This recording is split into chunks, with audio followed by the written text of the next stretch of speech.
네, 반갑습니다. 네. 이번에 그 일하는 방식 혁신 내지는 뭐 행정 변화 이런 부분에 관련해서 발제를 하게 된 오우식입니다. 전체적으로 우리가 이 코로나 환경을 겪습니다만은 그동안의 코로나 환경을 이렇게 겪으면서 어떤 경험과 느낌을 받았는지 좀 궁금합니다. 뭐 대체적으로 뭐 제가 경험한 것과 뭐 유사리라고 생각이 되는데 대부분 사람들은 이제 이 코로나 환경이 워낙 예상이 안 됐던 이런 분야기도 하고 또 워낙 파급효과가 크다 보니까 이 불안과 초조, 뭐 공포, 뭐 이런 생활의 연속이었고 지금도 진행 중이라고 생각을 합니다. 또 하나는 뭐 이런 것 때문에 결국은 모임이 취소되거나 또는 거리에 나가지 않거나 뭐 이렇게 되니까 또 유동 인구도 적어지고 뭐 그 결과가 또 소상인군 같은 경우는 가게가 문을 닫는 뭐 이런 파급 효과까지 만들어 온 것 같습니다. 전체적으로 뭐 이와 같은 상황들이 지금까지는 어느 누구도 겪어오지 못했던 상황 아닌가 이런 생각을 하고요. 자, 이런 이제 엄청난 변화가 오기 시작하면 개인이나 실질적으로 조직은 거기에 맞춰서 적응을 해야 되는데 과연 조직은 그러면 어떻게 변화를 하는가 하는 부분에 대해서 먼저 좀 말씀을 드리겠습니다.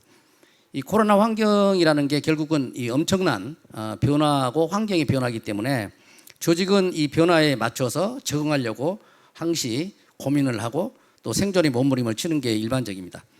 이 조직은 잘 보시면 간단하게 이렇게 보시면 뭐 크게 문제가 없는 것처럼 보이지만 조직이라는 것도 내부에 들어가면 조직을 운영하기 위해서 전략이 있고 또 어떤 조직과 기능이 있고 또 업무가 있고 인력이 있고 또 문화가 있고 등등 여러 가지들이 같이 있는데 이런 것들이 이제 실질적으로 변화가 되는 거죠.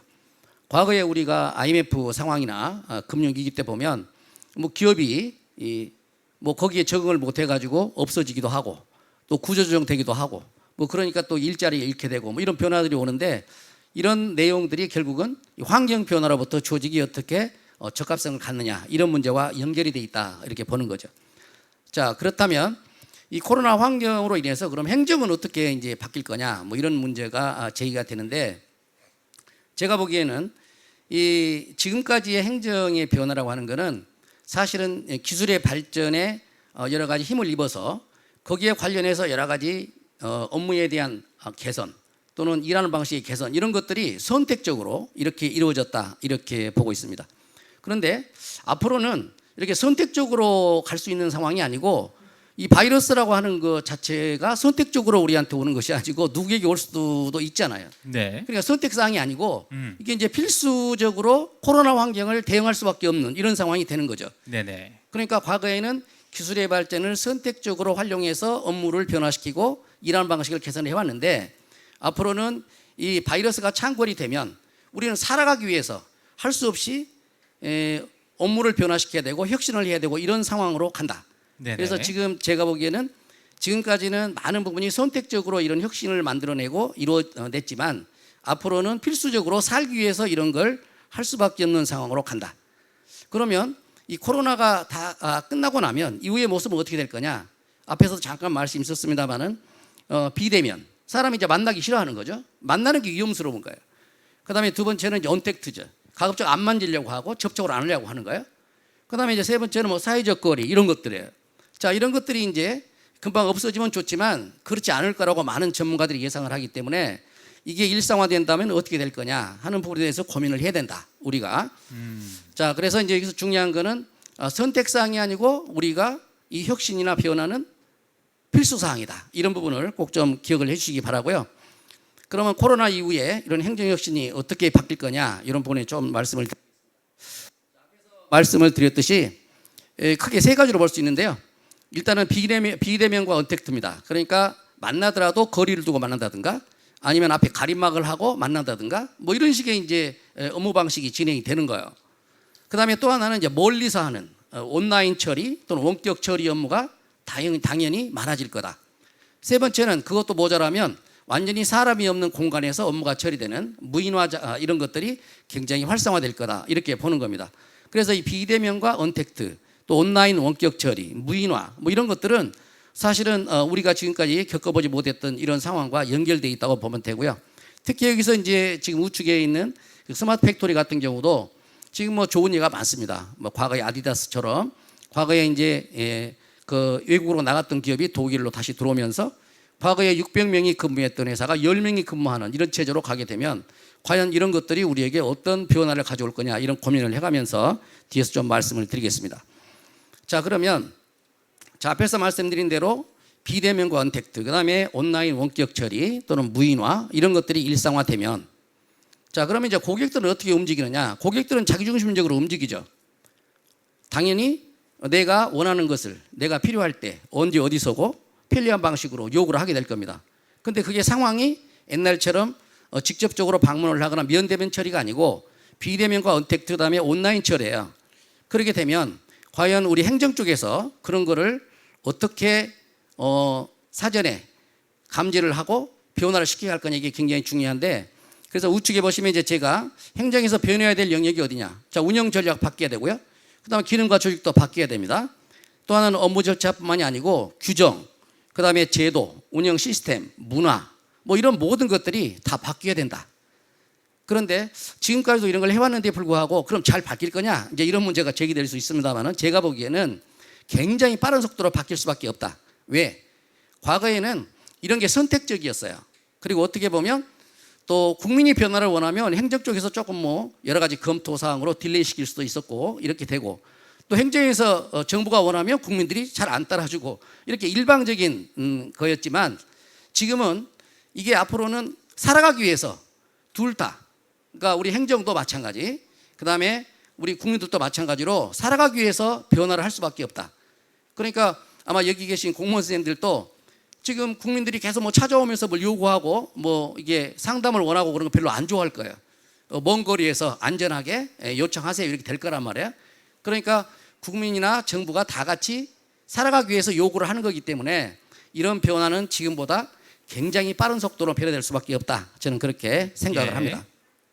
자, 그러면 이런 코로나 이후에 행정혁신의 방향은 어떻게 할 거냐 하는 부분인데 크게 제가 세 가지만 좀 말씀을 드리려고 합니다. 제일 먼저 이 사고의 유연성 문제하고 그다음에 프로세스적인 관점 이런 것들이 굉장히 중요하다 이렇게 보는 겁니다.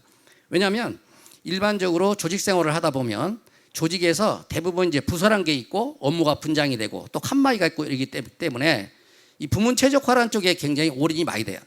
그러니까 전체 최적화가 아니고 부문 최적화예요. 다시 말하면 자기 부서의 목적을 위해서 또는 기관의 목적을 위해서 전체를 보지 않고 부문만 보는 이런 상황들이 굉장히 습관화된다 하는 거예요. 그러다 보니까 어떤 문제가 있느냐? 사실은 이런 것들이 이제 굉장히 팽배하게 되면 나중에 일을 열심히 하고도 일이 잘 되는 게 없는 뭐 이런 상황으로 번질 수밖에 없는데 하나의 예를 들겠습니다. 워낙 중요하기 때문에 일반 기업체 같은 경우 예를 들기 좀 편할 것 같은데요. 기업에서 예를 들면 판매 부서가 있고 생산 부서가 있고 구매 부서가 있고 인사 부서가 있다고 가정을 하죠. 자, 판매 부서는 어떤 형태냐면 목표가 매출액을 늘리는 거예요. 그다음에 생산 부서는 가동률을 늘리는 거고 설비 가동률을 그다음에 구매는 구매 비용을 줄이는 겁니다. 그다음에 인사는 사람을 줄이는 거예요. 자, 목표가 이렇게 주어지면 네 개의 부서가 어떤 식으로 움직이느냐? 판매 부서는 당연히 매출을 늘리기 위해서 소량 그 고객이든 또는 대량 고객이든 매출을 올리기 위해서 발주를 받으려고 노력을 할 겁니다. 그런데 이 소량 이제 판매가 전제가 되는 이런 것들을 이제 생산을 위해서 해야 되니까 생산 쪽으로 발주를 넘기죠. 발주를 넘기면 생산에서는 생산을 하지 않습니다. 생산은 어떻게 가느냐? 가동률을 높여야 되기 때문에 소량품보다는 대량품들을 중심으로 생산을 할 수밖에 없는 거예요. 네. 그래야 가동률이 올라가죠. 자, 그다음에 소량으로 물건이 들어오기 시작하면 자, 생산도 문제가 되지만 짭체인지를 해야 되니까 계속적으로 이제 가동률이 문제가 되지만 구매 쪽 같은 경우는 협력업체를 통해서 물건을 받아야 되잖아요. 자재를. 근데 물건을 소량으로 받기는 굉장히 힘든 거야. 그러니까 또 구매가 싫어하는 거야. 그다음에 인사는 또 어떻게 되느냐? 인원을 줄여야 되는데 자기 목표가 인원을 줄이는 거니까 다만 인원을 한 사람 전체적으로 뽑아줘 가지고 매출이나 생산성이 올라간다면 뽑아줘야 되는데 실질적으로 인원 자체의 목표가 인원수로 돼 있기 때문에 가급적 안 뽑아주는 게 잘하는 겁니다. 그러면 자, 판매는 판매대로, 생산은 생산대로, 그다음에 구매는 구매대로, 인사는 인사대로 자기 목표는 다 달성할 수 있어요. 인사는 사람 안 뽑아주면 되고 그다음에 생산 쪽은 가동률을 높이기 위해서 대량 주문량만 생산을 하고 소량 주문량은 생산 안 하는 거죠. 그다음에 구매는 가급적이면 또 소량을 자재를 납품한 게 힘들기 때문에 그거 안 하는 거예요. 그래서 각자 다 비용을 절감하고 다 목표는 달성했지만 전체적으로 회사 입장은 어떻게 되느냐면 회사는 문제가 심각하게 되는 거죠. 그러니까 부서 목표는 다 달성이 되는데 전체적으로 목표가 달성이 안 되고 오히려 엉망이 되는 거예요. 네네. 자, 그런 문제가 생길 수 있다. 그래서 특히 행정에서도 이 부문주의 사고, 다시 말하면 부문 최적화라고 하는 거는 전체적으로 봐서 전체 최적화가 전제되지 않는 부문 최적화는 의미가 없다. 이렇게 보는 거죠. 그래서 특히 여기서 좀 중요한 거는 이 부문 최적화보다는 전체 최적화가 되는 입장에서 의사결정을 하는 이런 모습들이 사고의 혁신에서 가장 중요하게 우리가 다뤄야 할 부분이다. 이제 이런 부분이고요. 자, 두 번째로는 자, 이와 같은 측면에서 그러면 또 하나 이제 문제가 되는 거는 이제 방문 처리보다는 온라인 처리나 원격 처리가 대세가 될 거다. 이거는 아까처럼 생존의 문제이기 때문에 이렇게 되는 거예요. 자, 그러면 이런 직접 방문 처리가 온라인 처리로 변하게 되면 그게 단순한 거냐? 굉장히 복잡합니다. 실질적으로 해보면. 제가 이제 과거에 이걸 컨설팅을 한 경험도 있지만 이게 이제 온라인 처리를 하기 위해서 바꿔야 될 것들이 무지무지하게 발생이 되는 거예요. 지금 정부가 그동안에 열심히 노력을 해서 지금 증명서 같은 우리 무인 발급기에서 뽑을 수 있는 증명서가 13종입니다. 올해 말까지 정부가 지금 100종을 한다고 돼 있는데 그동안에 열심히 노력을 했음에도 불구하고 13종이에요. 13종. 그럼 앞으로 100종을 늘리고 200종, 300종을 늘리려고 하면 어떻게 되느냐. 지금 옆에 잠깐 있습니다만 화면에 이제 여러 가지 규정, 제도, 어떤 매뉴얼, 예외사항 처리, 뭐 보안 시스템, 거기에 관련된 입연조 문제 등등 이런 모든 것들이 완벽하게 돼야만 이걸 시행을 할 수가 있는 거예요. 그러니까 이거를 적당히 우리가 지금 뭐 코로나 왔으니까 조금 이렇게 과거보다 좀 더 하면 될 거다 이런 생각을 해서는 안 된다고 제가 생각을 하는 겁니다.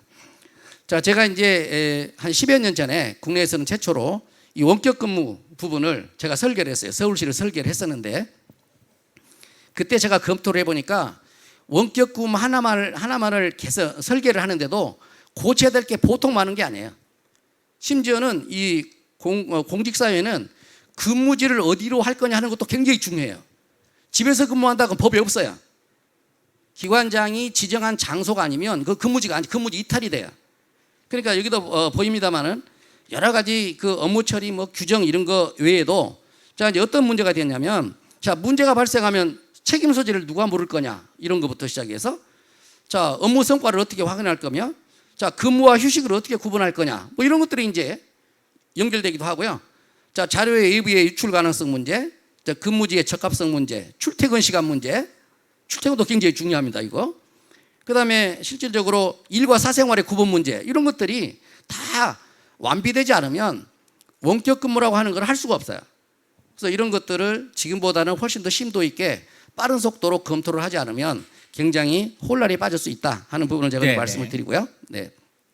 그다음에 이제 세 번째로는 우리가 일하는 방식 그러면 근무하는 방식 아까처럼 뭐 재택근무냐 원격 근무냐 이런 것만이 아니고 실질적으로는 업무나 프로세스 자체를 개선시킨 것도 같이 포함이 됩니다. 실질적으로. 그럼 앞으로 방향은 어떻게 되냐? 단순 반복적인 거 이런 것들은 다 기계한테 맡기는 거예요. 실질적으로. 그래서 기계가 처리하게 됩니다. 당연히. 그리고 우리가 이제 업무 절차 중에도 무의미한 것들 뭐 이런 것들은 당연히 바뀌어야 되는데 지금 앞으로 서비스가 선제형 서비스, 맞춤형 서비스, 원스톱 서비스 이런 것들이 대세잖아요. 자, 국민들의 요구가 그런 게 거세기 시작하면 이제 프로세스를 바꿔야 되는 거예요. 좀 더 세분화시키고. 자, 그런 것들이 지금 형태로 그대로 가서 되는 게 아니라 그렇게 만들어지면서 업무가 혁신이 되고 프로세스가 혁신이 되면서 시스템이 장착이 되고 자동화되고 무인화되고 이런 과정을 통해서 만들어져야 되는데 그게 되려면 역시 검토가 굉장히 많이 필요해요. 저 업무가 없어지면 조직과 기능이 바뀌죠. 인력이 바뀌어야 되죠. 규정 바뀌어야 되죠. 첨부된 서류, 양식, 거기에 관련된 매뉴얼, 뭐 이런 관련 기기 이런 것들이 어마어마하게 바뀌어야 됩니다. 그래서 앞으로 우리 코로나 이후의 행정혁신은 지금 생각한 것보다는 굉장히 많은 양과 빠른 속도로 준비를 하지 않으면 굉장히 혼란에 빠질 수 있다. 이런 부분을 제가 좀 말씀을 드리고 자, 그러면 선진 사례 중에서 짧게 하나 네. 마무리해 볼까요? 네. 뭐 질문. 네. 사례를 짧게 한번. 네네네. 자, 가상 현실 사무실인데요. 이게 지금 오프라인 사무실로 출근하지 않고 바로 이제 온라인 사무실로 출근하는 EXP 리얼티라는 부동산 중개회사입니다. 2009년에 설립돼서 한 10년 됐는데요.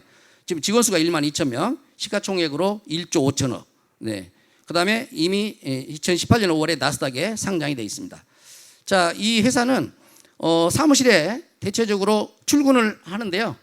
이게 이제 거기다 암호를 넣고 입력을 해주면 사무실이 생성이 되고 아바타가 나옵니다. 아바타가 나와가지고 이 아바타가 이 그림에서 보듯이 사무실하고 똑같아요. 회사 자, 지금, 게임이네요, 거의. 네. 네. 자, 우측에 보시면 자 이제 고글을 쓰고 불러냅니다. 아바타를 불러내가지고 거기서 회의를 하고 있잖아요. 지금 제일 우측에 있는 한 사람이 고글을 쓰고 있고 양쪽은 전부 다 아바타들이에요. 거기서 저거 자료를 보고 회의를 하고 뭔가 검토를 하고 분석도 하고 휴식도 하고 자 이런 개념이에요. 그러니까 이런 개념이 되면 지금의 재택근무나 원격근무하고는 전혀 상황이 다르게 간다. 예, 그래서 이제 여기 있는 CEO들은 임원들은 전부 다 출근하지 않습니다. 전부 집에 있습니다.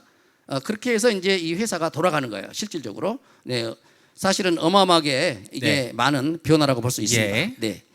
자, 그래서 이제 간단하게 그러면 우리가 제언할 수 있는 몇 가지만 좀 제언을 하는데요. 네네. 일단은 직무별로 온라인화가 얼마나 가능할지는 적합도를 좀 분석을 해서 빠른 속도로 준비를 해야 된다. 여기에 덧붙여서 빠르게 이게 이제 준비. 비대면이고 온라인 업무 처리에 대한 직원들의 역량 강화 이런 것이 같이 가야 됩니다. 이런 게 같이 가야 되고요. 두 번째는 이게 이제 아까 이야기한 대로 비대면 뭐 원택 이런 식으로 온라인으로 가게 되면 시스템이 요구하는 거하고 역량이 따라가는 속도가 달라요.